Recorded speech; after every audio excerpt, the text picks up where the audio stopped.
Esto es Acciones Fiscales con el Dr. Juan Raúl López Villa. El podcast de innovación y vanguardia fiscal. Bienvenidos. ¿Qué tal? ¿Cómo estás? Gusto en saludarte. El día de hoy me gustaría charlar contigo de una manera un tanto cuanto informal acerca de un tema que trasciende a todos los mexicanos y que quizá, muy probablemente, la gran mayoría de la gente no ha puesto atención en ese aspecto tan trascendental y que nos afecta a todos los mexicanos. Entendemos que existió el año pasado una reforma a la Constitución a través de la cual se llevó a cabo una reforma nunca antes vista en nuestro país, basada muy probablemente en aspectos doctrinales tendientes hacia el comunismo, hacia el socialismo, con influencias por supuesto del derecho venezolano,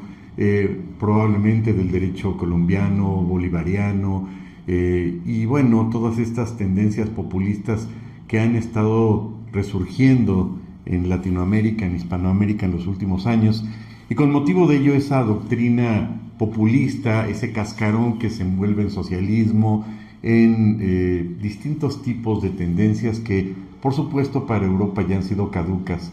Y bueno, se llevó a cabo esta reforma judicial en nuestro país que en pocas palabras ha pretendido establecer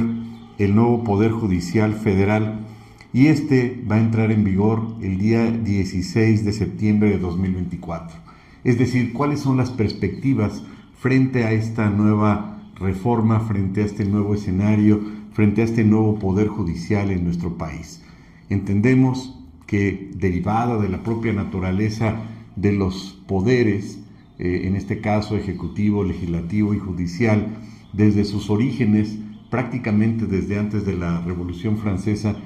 una de las características esenciales en contra de la monarquía en 1791 era precisamente que no se concentrara en las manos de una sola persona, de un monarca, todos los poderes de la Unión. Y en este contexto, desde antes de la misma Revolución Francesa, desde la época de la enciclopedia,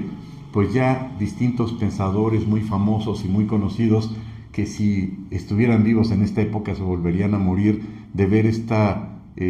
forma en que se ha echado a perder nuestra Constitución, se volverían a morir, porque una de las características que estos grandes pensadores en su época planteaban es que efectivamente estos poderes tenían que ser independientes. Y una de las características esenciales efectivamente del Poder Judicial es que no esté o no se encuentre politizado. El Poder Judicial tiene que resolver de manera objetiva, de manera puntual, a través de jueces, de personas expertas en el tema, a través de jueces, ministros, magistrados, de la forma en que se conforme el Poder Judicial a nivel federal, pero siempre con la característica de ser completa y absolutamente independientes. Así es, la justicia no puede ser parcial, la justicia tendría entonces que ser imparcial. Pero bueno, alguien consideró que eso no convenía, alguien consideró que la Constitución tenía que ser destrozada, y en ese contexto, con esa mayoría muy cuestionable del Congreso en nuestro país, cualquier iniciativa, así sea como se proponga, siempre a últimas fechas ha sido aceptada, y por más que podamos decir que hay oposiciones en nuestro país, el hablar de un 30 o 40% de oposición es una burla. Hay una jurisprudencia que establece un aspecto interesante que quizá el Tribunal Electoral no consideró, no valoró lo suficiente, en el sentido de que las alianzas no se pueden considerar como un partido en su mayoría para efecto de ganar la mayoría en el Congreso. Pero ese es otro tema en el cual en algún momento hablaré. En este contexto entonces, esta reforma tan cuestionada en el sentido de que votó menos del 10% de la población, y eso por supuesto no es hablar de una democracia. La representatividad en cuanto al voto del menos del 10% de la población es algo que no es significativo, y que con ello no podríamos decir que entrecomillado y de forma triunfalista realmente se llevó a cabo un acto democrático. Fue un porcentaje mínimo, y yo creo que el 90% de la población en su ausencia ante el voto, pues demostró efectivamente de manera muy clara y contundente su oposición a este tipo de situaciones. En ese contexto, bueno, pues entendemos que esa elección se llevó a cabo el día 1 de junio de 2025. Se han utilizado argumentos evidentemente populistas, que son premisas muy bien elaboradas de frases cortas, que para ciertos sectores de la población son aplicables, son válidos, y quizá es a quienes van dirigidos estos programas matutinos, en el sentido de que por primera vez, entre comillas, el pueblo sabio es el que escoge a sus jueces. Esto pues es una verdadera falacia, porque ni el pueblo sabio ni escoge a sus jueces. El hecho de que la población pueda votar por un determinado candidato a juez, a magistrado, a ministro, pues no le da ninguna garantía de nada. Por otro lado, entendíamos que el anterior Poder Judicial pues partía de la base de una carrera judicial, de un conocimiento previo del tema, de la materia, de una especialidad, y no dudo en absoluto que pudo haber habido un porcentaje muy bajo, mínimo en tema de corrupción, no podría decir que no, pero no para justificar esta desastrosa reforma a la Constitución y esta implementación de algo que tristemente parecería que no tiene ni pies ni cabeza. Y es así que el día 1 de septiembre de este año pues se va a llevar a cabo el hecho de que entren en funciones esta nueva Suprema Corte de Justicia de la Nación, que se ha caracterizado, hay que decirlo enfáticamente, porque si no es que todos, la gran mayoría de las personas que fueron pues elegidas por ese pueblo sabio, pues la gran mayoría no tienen ningún conocimiento en experiencia en materia procesal, en materia de litigio, o que hayan tenido experiencia en el ámbito jurisdiccional. Cabe señalar que hay sus serias excepciones en cuanto a que algunos ex jueces o magistrados se propusieron para ser electos y afortunadamente fueron electos, pero desgraciadamente es un porcentaje mínimo del cual podríamos hablar, además de que hubo una serie de vicios terribles, como el hecho de que no hubo un filtro de quiénes fueron estas personas que se candidatearon. Se ha señalado de manera reiterada en distintos medios, y no me refiero a medios de oposición, sino medios objetivos de comunicación, en donde pues se ha puesto el dedo en la llaga de que algunas personas que ganaron el cargo de juez pues se encuentran en la cárcel.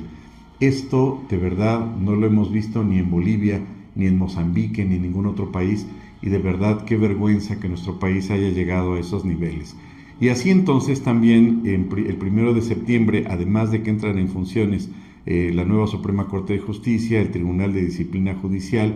y bueno, pues los órganos de administración judicial,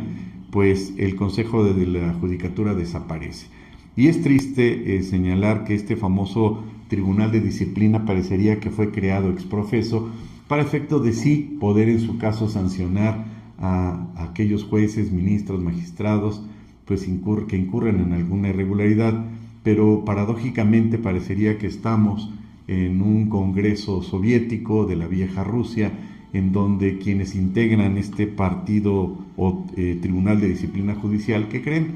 ¿Qué crees? Digo, pues lo integran gentes del partido en el poder. Efectivamente, se ha politizado el Poder Judicial y parecería entonces que es el partido en el poder el que va a dictar línea sobre las formas en que se deben de resolver los juicios.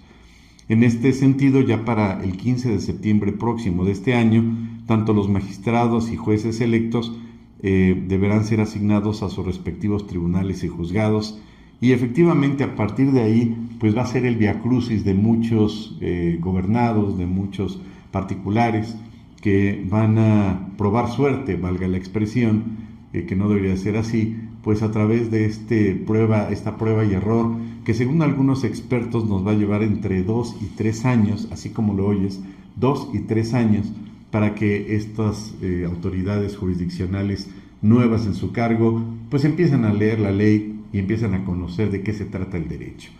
Y es así entonces que quien va a pagar los platos rotos, pues van a ser aquellas personas, no solamente que inicien juicios nuevos, sino que tengan o hayan tenido juicios que ya hayan existido con antelación y que todavía no se hayan resuelto, frente a la falta de conocimiento, frente a la falta de experiencia y frente a una consigna política tendiente hacia el populismo, hacia el socialismo, en donde pues va a prevalecer o van a prevalecer argumentos basados muy probablemente en estos discursos cubanos, venezolanos y demás, y ya veremos pues con mucha atención la forma en que esto se va a ir resolviendo. Casualmente en este proceso pues podríamos decir que también están involucrados personalidades que han sido adeptos desde hace muchos años, así como lo oyes, al partido en el poder también. Por otro lado, en junio de 2027 se va a llevar a cabo lo que se le conoce como la segunda elección judicial, con la finalidad de que se pueda llevar a cabo la elección de ese porcentaje restante de magistrados, jueces, y con esto, bueno, pues entendemos que esta reforma judicial propuesta originalmente por el señor Andrés Manuel López Obrador, quien el Ejecutivo actual le sigue nombrando presidente. Qué vergüenza que todavía un presidente en turno pues no se considere como presidente y le siga dando ese cargo a un expresidente.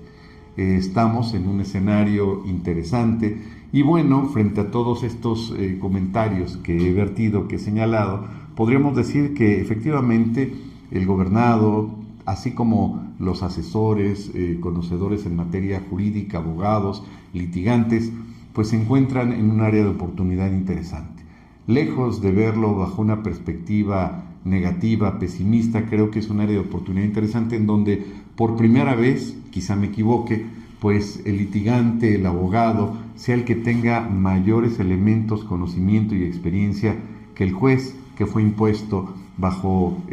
pues unos esquemas muy cuestionables, en cargos en donde lo que va a prevalecer, y entendemos que así sea, porque así fue diseñado, pues va a ser la falta de experiencia. Sí, lo señaló el expresidente de que lo más importante en el populismo mexicano no es el conocimiento, sino la honorabilidad y no la experiencia.